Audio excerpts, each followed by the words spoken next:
అందరికీ నమస్కారములు. ఇప్పుడు చదవబోయే పద్యం మహాభారత నాటకములోనిది. సందర్భం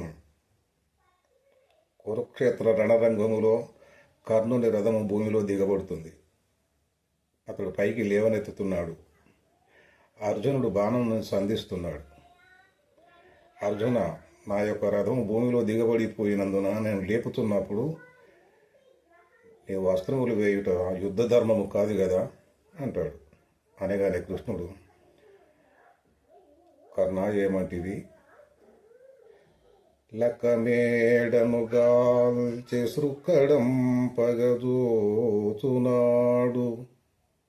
నీ ధర్మంబు ఏడబోయే. లకమేడను గాల్చి సృక్కడం పగజూచునాడు నీ ధర్మంబు ఎడబోయే. మాయజూదంబాడి శ్రీయంతగై కొనునాడు నీ ధర్మంబు నెడబోయే. మాయజూదంబాడి శ్రీయంతగై కొనునాడు నీ ధర్మంబు ఎడబోయే.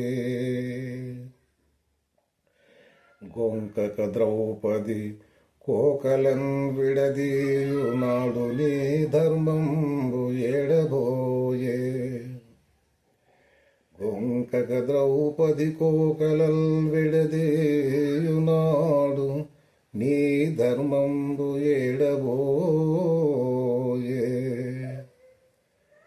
అదియునుగాక 10 మంది గూడిసి భద్రుని వధించునాడు.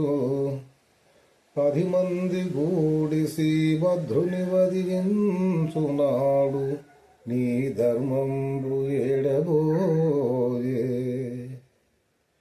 నాడు లేని ధర్మంబు ఈనాడు నీకు.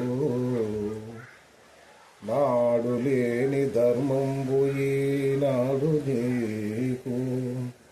వలసి వచనామది తెలియజాల. వలసి వచనామది తెలియజాల. శౌర్యవంతుడవగు నీక ధైర్యమేలా. శౌర్యవంతుడవగు నీక ధైర్యమేలా. తగునని విత్తులాడగా దానకర్ణ.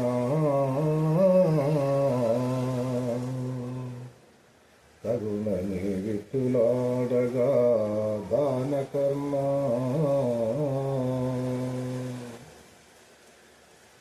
లక్కమేడకు లిక్కంటించి వీరిని చంపగూచునన్నాడు.